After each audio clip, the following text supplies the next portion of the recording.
Ito, Ito pa rin ko. at tukuling nararapat Nararapat. sa pangako mo Pang at kailanmay kailanman. hindi kita pagtataksilan. Umiyak ka ba?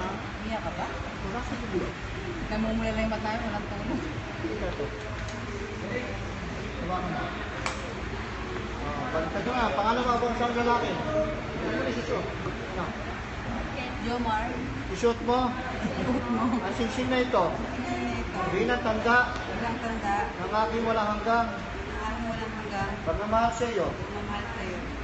Pangako hindi magbabago Pangako hindi magbabago. hanggang sa ulit tibok Hanggang sa uling tibok. ng aking puso Ang aking puso. at kailanmay Kailanmay. hindi kita pagtataksilan. Hindi kita pagtatakot. O, sige na.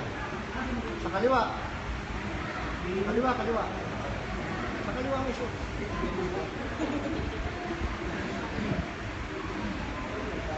Sabi kayo mga lalaki, pangalan nilang mga babae. Merit ka.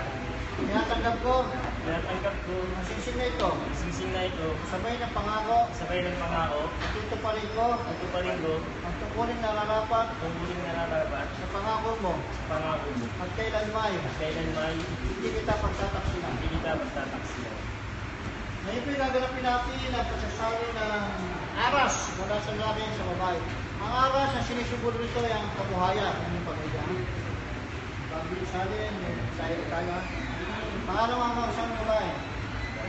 Dahil yan, Tanggapin mo tanggapin mo ang aras sa ito ang aras na ito bilang tanda bilang tanda ng pangako ng pangako, magsisikapan ka pala sisigapan ka pa ang na pagkataguyod pagkataguyod ng masinop na pamumuhay na masinop na pagmumuhay. at kailanmay Kailanman hindi ka pababayaan hindi ka pababayaan pati ang kapakanan ng kapakanan ng ating magiging mga anak. ng ating magiging mga anak. Iyan yan, sali ka na. Supuin nyo ha, makamalaglag. Hawak kami nyo, hawakan nyo. Sagot kayo mga babae. Jomar. Tinatanggap ko Tinatanggap ko. ang aras sa ito. Ang araw na ito. Kasabay ng pangako, Sabay ng pangako. magsisikapan ko sinupin Dapat ang sinupin. ang anumang bagay Anong bagay. na binibigay mo. Ibibigay mo. At nangangako akong Nangangako ako. magiging yung katuwang Ay hindi yung sa wastong paggamit tapos ng paggamit at pangangasiwa at pangangasiwa ng ating kabuhayan. ng ating kabuhayan. Kaya sa punto po ito, tinatawagay mga ninong at ninang. Lahat po ng ninong at ninang, tumayo. Sapagat po kayo na malakas, kung kayo sa kayo, nag-opo. Pag hindi, hindi. Hindi patutuloy ang kasal. Okay. Kayo ba mga ninong at ninang, nina Jomar at Berian, Kelvin at Gladys Ann,